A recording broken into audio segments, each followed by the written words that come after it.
Hey y'all, it is a new day in the workroom. We are reviewing RuPaul's Drag Race All Stars 8, episode 4. This episode they did Scream Queens, which I thought was fun. Basically, they split into three groups and they had to make a TV show trailer. And I've been really liking the challenges this All Stars. I really like the RDR live that they did, and I really like the supermarket ball. So I really like this as well. Like, I think these have just been really good challenges this season. And I think it's because, like, I don't know. I think this was supposed to be a cast of like huge personalities. I don't necessarily think that they've been giving that. Like, honestly, it feels like when they're in the workroom, it don't be nothing for them to talk about. Like, it seems like they're trying to figure it out. Like, I don't know if this group really meshes well together. I don't know if there's a weird tension going on with the girls. Like, but they're really not giving the personality that I guess the show thought that they were gonna give. But the challenges are great. First team is Jimbo, Jessica Wilde, and Candy Muse, which I think is a really good team. Obviously, I really like Jimbo. I really like all three of them, honestly. So I think that that's a good team. I would expect them to work pretty well together. The second team is Heidi and Closet, Kahana Montrese, and Lala Ree. Another team I think is really good. Very big personalities in that group, and they seem to get along really well. So I think I would expect for them to do well also. And then our third team is Alexis Michelle, James Mansfield, and Darienne Lake, which I also thought was a good team. So to be honest, I think all three teams, when they were split, they seemed like they were going to be really good at the outset. But obviously, we saw how that turned out. Like I said, like I think that the makings of it are always really great, and the girls do have great personalities. But when it comes to the execution, there's always some weird stuff happening. So we'll get into that. So obviously, when it comes to, we'll say the first team, I don't remember who was 1, 2, and 3, but for the sake of reviewing, when we look at the first team of Jimbo, Candy Muse, and Jessica Wilde, their idea to do like the high school horror thing with the Mean Girls thing, I thought that that was cool. It was simple, but it made sense. It really just kind of felt like Jessica and Candy were there to support the Jimbo show. At the end of the day, like I think that the character that Candy played, the mean girl, was something that we've seen Candy do.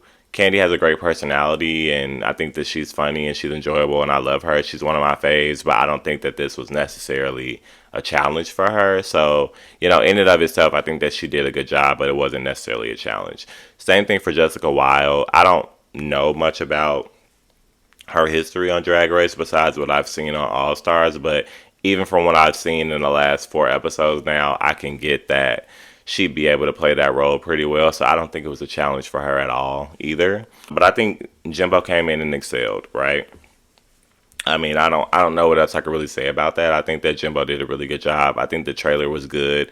There was a weird moment for me where it kind of lulled, and I'm like, I don't know if we needed that. I wish it was a little bit more. Let's just get through it. But I thought it was a good trailer. It wasn't particularly amazing, but I thought it was good. I thought it was fine. Obviously, the star there was Jimbo and the Pips. The next group, when it came to Heidi, Lala Ree, and Kahana Montrese, I wasn't as tickled as I think we were supposed to be when it came to the whole thing that Lala Ree and Heidi did. I love that they went for it.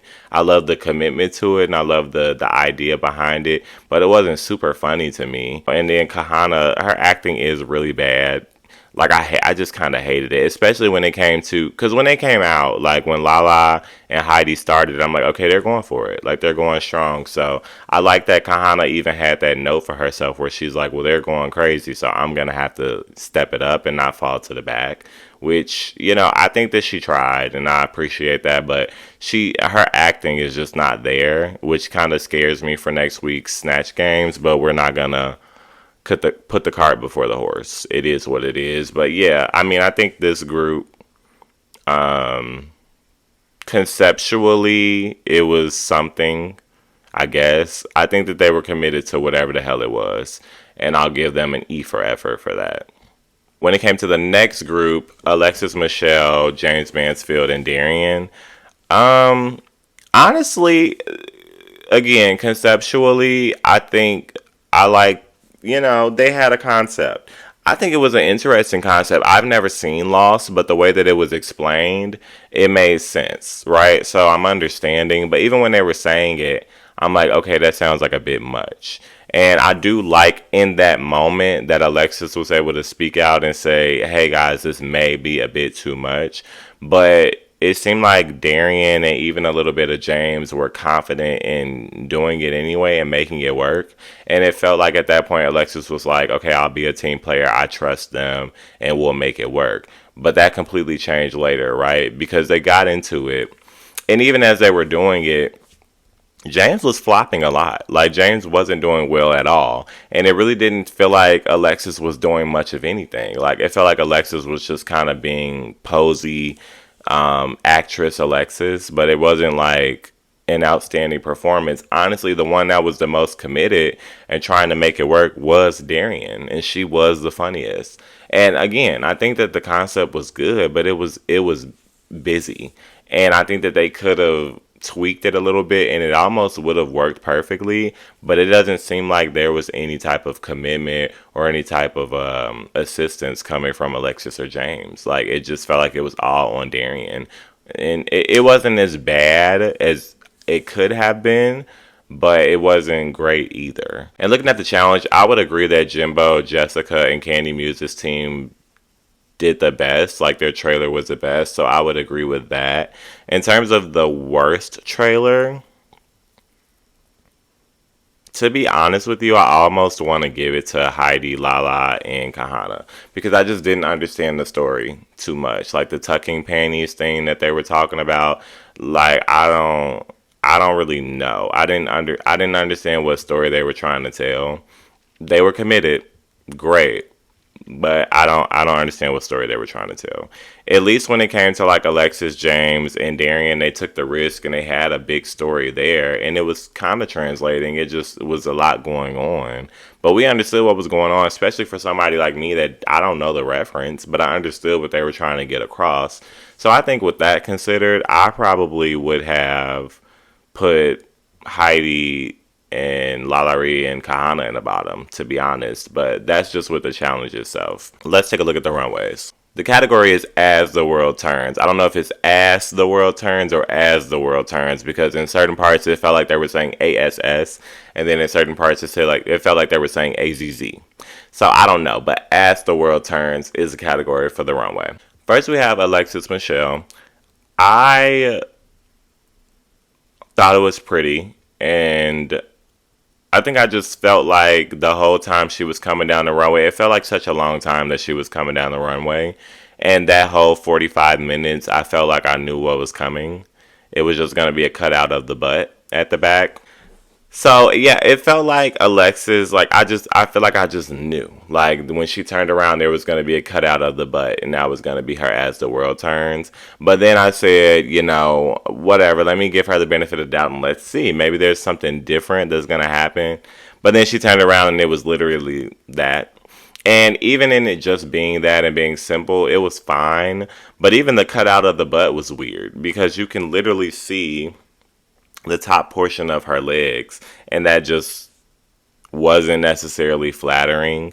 So it was a simple look, and the cutout was weird, but overall it was fine. It was fine. It was a pretty dress, but it was simple. It was what it was.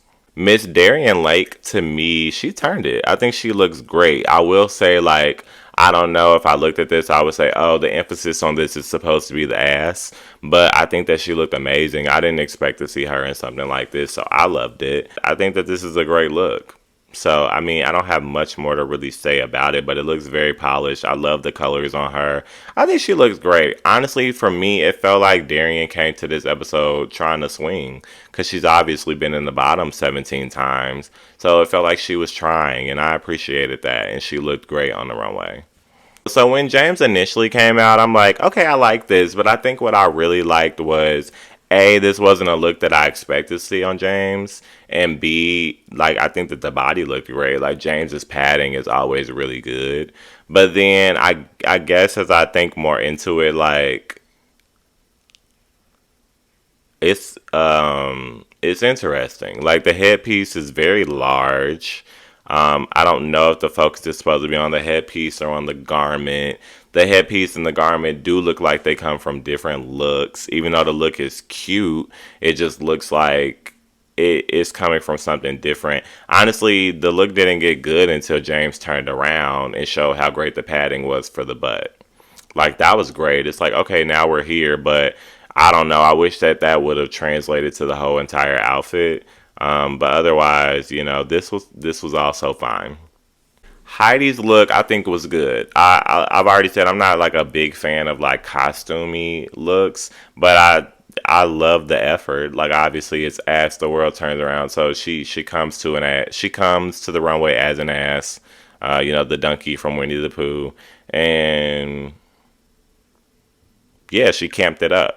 So that was cool. Again, not one of my favorite concepts, but I like the fact that she pushed it there and did something different. It wasn't just a booty cutout. So that was fun to see. And yeah, it worked for the runway. It was cool. Jessica's look was also very simple to me. I like that she got the note of like adding some blush or something because her makeup was falling flat. Like she just looks very simple. And even with the look, I didn't get as the world turns. Like it was very simple. It's cute. She looks fine. It's a pretty dress and it's a fun concept, but it didn't really push any boundaries of anything. I just feel like this could have been such a much more fun runway and it just didn't give that. Kahana's look, I mean, it literally just gave like Halloween costume, and again another cutout. Like I was tired of the butt cutouts when they first started with Alexis. I just didn't really live for it. She looks great, obviously. She has a nice butt, obviously, but the look just did not give for me, and I wanted to really badly, but it's just not giving. I actually thoroughly enjoyed Candy's look. This is more of what I wish we would have seen. Not necessarily the blow up or the like anime thing, but just push the concept a little bit further.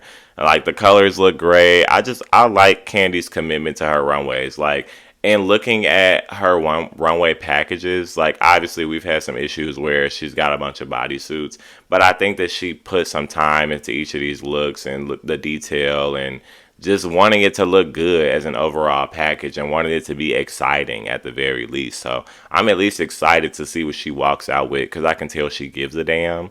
The only issue with it was the butt on top of the butt for me. Like, I'm not understanding the weird part on the under part and then the butt on sitting on the top, the butt cheeks. That was the only note for me. But I liked this look. So thank God. It's a hell no for Lala. It's a hell no. And literally, like, I love Lala, so I'm always watching, like, ooh, I want to. Like, ooh, I want to like it. Ooh, I want it to work, but it never works. It never works. It never works. This doesn't even make sense. I have no idea what this is. And, like, the back of it was so cringy. Like, even the, like, the illusion mesh like that looks so bad and like the little chains of like beading and like this looks so bad and it's like the wig flopped and laid all over it like just like there like this was awful like thank God they were safe because girl. And then we have Jimbo. This wasn't my like most exciting look for Jimbo. We all know I love Jimbo and I love her looks, but this wasn't like super exciting. It was I struggle to say simple. I think it was simple for Jimbo. It was cool though. Like I wish it would have been a little bit pushed a little bit further, but I liked it. And again, at least it wasn't like a butt cutout like so that was fine. I appreciated that. It was fine. When we get to the critiques, something that I noted, like, it's just so much weirdness with this. Like, I really hated the way that Alexis threw Darian under the bus. It felt like we hadn't even gotten to that part. Like, nobody was even talking about the direction or, like, the concept, but she immediately jumped in, like, let me throw Darian under the bus. And then, even after all of that, they were judged as teams, so she was in the bottom anyway, you know? And the judges also aren't the ones making the decision, right? Like they decide Rue decides who's going to be in the bottom, but they don't decide who goes home. So it's like you're throwing her under the bus for what reason? And then to even get, like, even in Untucked, when Alexis was kind of acting like, well, I wasn't trying to throw you under the bus, and just so you guys know, I'm all about sisterhood, and girl, please, like, you 100% were throwing her under the bus, and I did not like that. I thought that was terrible. Like I said earlier, it was a great thing that you spoke up and said, like, hey, I think this may be busy, but ultimately you decided and you said that you trusted your group and you trusted these ladies to execute, and you thought that it would be fine. So don't try to back out now and say, like, well, I didn't have any involvement in this and this wasn't me. Like, it was Darien. I thought that that was a shitty game to play, and I honestly, quiet as it's kept, either you or James should have went home anyway.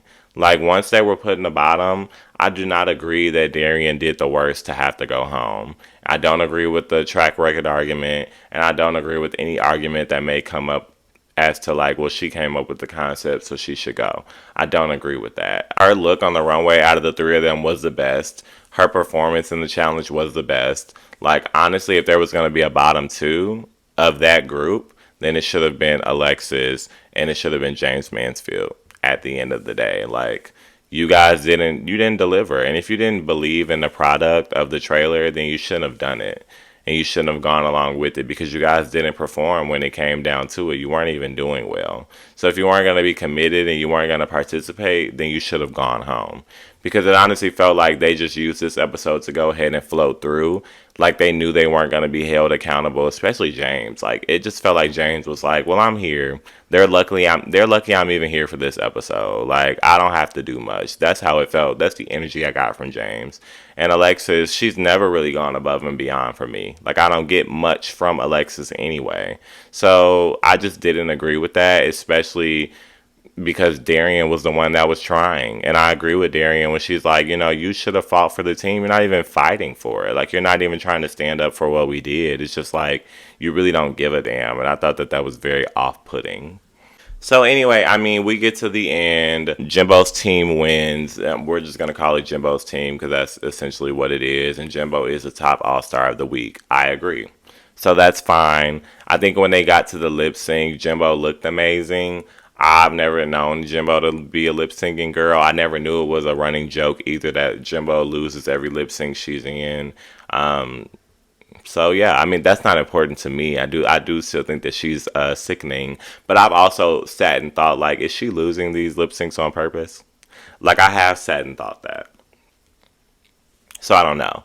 But even when it came to this lip sync, like, I thought it was cool to see Chanel come back from season one. I didn't watch season one, so I'm not familiar with Chanel. But I love the show, and I love being able to see queens come back and be on the platform and kind of like reignite their notoriety on this show.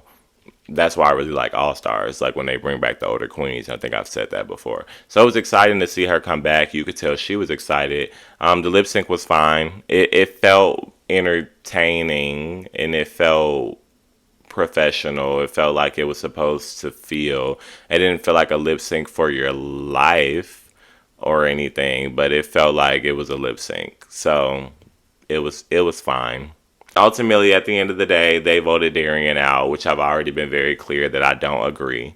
I think that Darien should have stayed. I don't give a damn about track record, and I don't give a damn about coming up with the concept. Darien did not do the worst. Darien should have stayed. I also said potentially I probably would have put Lala Ree and Heidi and Kahana's team in the bottom. And I hate to say that because I can tell it seems like there's a weird disconnect between the girls on this cast. Some of the girls, it kind of feels like they may be getting a little bit of favoritism and they're just floating through it. And then there are other girls, it seems like they're really fighting for it and they're really there to compete. So it seems like it's kind of hard. And then you kind of get those girls that are floating in the middle and kind of on the fence and just not really picking a side. So I think that that's where there's a lot of conflict in this. And I think that Heidi and Kahana and Lala Ree are kind of falling on the side of they want to compete. Regardless of how well they're doing, like I said, I probably would have put them in the bottom, but I think that they're in the mindset of they want to compete. They want to receive critiques and they want to perform well instead of just being there and doing something like James and James and Alexis did this week. Like they want to actually be active in this competition.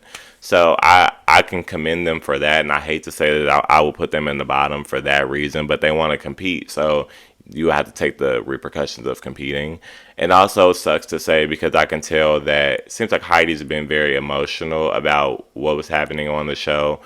I would say as it was being filmed from what we see on camera and as you can see like what she's tweeting and saying in her tweets and going back and forth with viewers. It's just been a lot and it seems like it all is coming from an emotional place, which I can understand because it seems like, you know, they put a lot into being on this show and they're not necessarily getting any recognition. And like I said, it seems like they actively want to compete and other people are just kind of like floating by.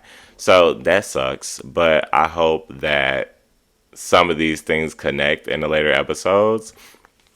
Heidi has alluded to the fact that there is tea, and if she brought tea up, it will burn the competition down or whatever. I don't know if they're gonna get into that more, if that's just alluding to tea for the sake of alluding to tea. But I guess that we will find out, and we will see what happens. I'm hoping that the girls dive in a little bit more. I don't know if it's too little, too late, and the ladies are just not feeling it, and they're not feeling each other. They're not feeling the judging. They're not feeling the show of it all. But I hope that we can get more. And if we're not, then baby, please just give Jimbo the crown and let's get up out of here. And that's how I feel. So I'll see you guys next time. I completely forgot to go over the Fame Games looks. Because we have to. Monica Beverly Hills, I thought she looked fine. I don't completely understand the concept. I like that it wasn't a booty cutout, but it was fine. Now, Naisha looks fab. Naisha looks amazing. This is the one. This is my favorite look of the night. Even though it's a booty cutout, which is a gag. But yeah, this is my favorite. This looks great. So actually, I'm going to have to give it to Naisha. And I think this may be my favorite of her Fame Games looks, honestly. This honestly looks the best, I believe. So I really like this. It's a no for me, Kasha. I don't really want to get too much into it, but it's a no.